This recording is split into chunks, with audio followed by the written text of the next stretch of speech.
Halo, kami dari kelompok 3 akan mempresentasikan proyek makalah kami. Berikut nama-nama anggota kelompok kami.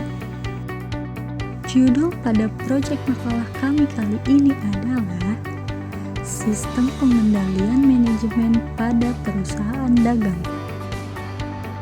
Pengertian sistem pengendalian manajemen. Sistem pengendalian manajemen adalah suatu proses yang menjamin bahwa sumber-sumber diperoleh dan digunakan dengan efektif dan efisien. Dalam rangka pencapaian tujuan perusahaan, pengendalian manajemen berhubungan dengan arah kegiatan manajemen sesuai dengan garis besar pedoman yang sudah ditemukan dalam proses perencanaan strategi. Pengertian perusahaan dagang. Perusahaan dagang adalah perusahaan yang bergerak di bidang perdagangan barang dan kegiatan utama adalah menjual barang. Selain itu, perusahaan dagang trade company tidak menjalankan proses produksi dalam arti mengolah bahan baku menjadi produk jadi. Fungsi dan tujuan sistem pengendalian manajemen adalah memastikan proses pekerjaan dilakukan sesuai rencana dalam job description, memastikan keamanan aset perusahaan, memastikan ketelitian dan keabsahan data akuntansi, meningkatkan efisien operasional dan meningkatkan daya akuntabilitas. Karakteristik khusus perusahaan dagang memiliki aktivitas utama berupa membeli, menjual, menyimpan di gudang penyimpanan, dan kembali menjual, tidak melakukan proses produksi barang. Sistem pengendalian manajemen pada perusahaan dagang. Strategi-strategi yang sebaiknya diterapkan oleh manajemen pemasaran adalah sebagai berikut. 1. Promosi, 2. Iklan, 3. Personal selling, 4. Eksekutif selling, 5. Publisitas, dan 6. Promosi penjualan. Dari beberapa strategi-strategi pemasaran yang dijelaskan di atas, telah jelas bahwa manajemen pemasaran selaku pihak yang melaksanakan pemasaran sangat diperlukan dalam perusahaan dagang, berkaitan dengan usaha-usaha peningkatan penjualan barang yang diperjualbelikan. Proses pelaksanaan kegiatan manajemen pemasaran dalam perusahaan dagang. Proses manajemen pemasaran dalam perusahaan dagang adalah proses kegiatan pemasaran, mengarahkan pelaksanaan rencana, dan mengendalikan rencana itu. Perencanaan, pelaksanaan, dan pengendalian adalah tugas utama semua manajer pemasaran.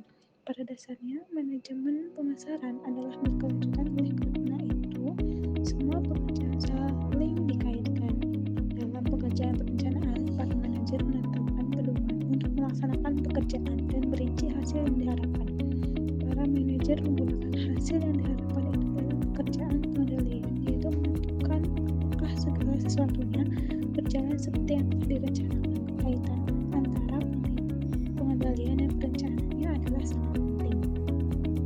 Selanjutnya, pengaruh manajemen pemasaran terhadap maju mundurnya suatu perusahaan dagang. Pemasaran merupakan kegiatan penting dari perusahaan dagang yang saat ini telah banyak bermunculan. Semakin banyak pesaing dalam pasar membuat perusahaan dagang untuk meningkatkan kualitas kegiatan pemasaran. Semakin baik juga kegiatan pemasaran, maka akan semakin banyak keuntungan yang diperoleh.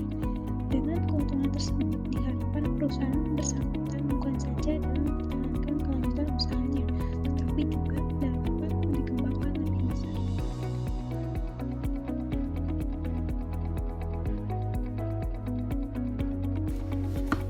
Yang selanjutnya yaitu keunggulan perusahaan dagang. Apa yang dimaksud dengan perusahaan dagang itu sendiri?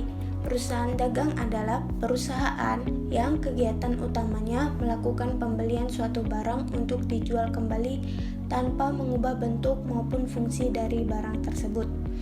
Adapun kelebihan dari perusahaan dagang yang ada dua, yaitu menjual barang tanpa mengolah terlebih dahulu, dan yang kedua, kualitas barang dapat diketahui secara langsung oleh konsumen.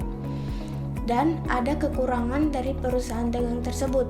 Ada 4, yang pertama, diperlukan tempat untuk memajang atau mendisplay barang. Yang kedua, diperlukan tempat untuk menyimpan barang. Yang ketiga, diperlukan alat angkut untuk mengirim barang kepada konsumen. Dan yang keempat, barang yang sudah dibeli konsumen dapat dikembalikan ataupun diretur, sehingga perusahaan tidak jadi memperoleh penghasilan. Adapun ciri-ciri dari perusahaan dagang ada 4, yaitu yang pertama, penghasilan diperoleh dari hasil penyerahan atau penjualan barang dagangan. Yang kedua, barang dagangan yang diperjualbelikan tidak diubah bentuk maupun fungsinya. Yang ketiga, rekening-rekening yang terdapat pada perusahaan dagang antara lain pembelian atau persediaan barang dagangan, retur dan pengurangan harga pembelian, potongan pembelian, beban angkut pembelian, penjualan, retur dan pengurangan harga penjualan, potongan penjualan, harga pokok penjualan, dan beban angkut penjualan.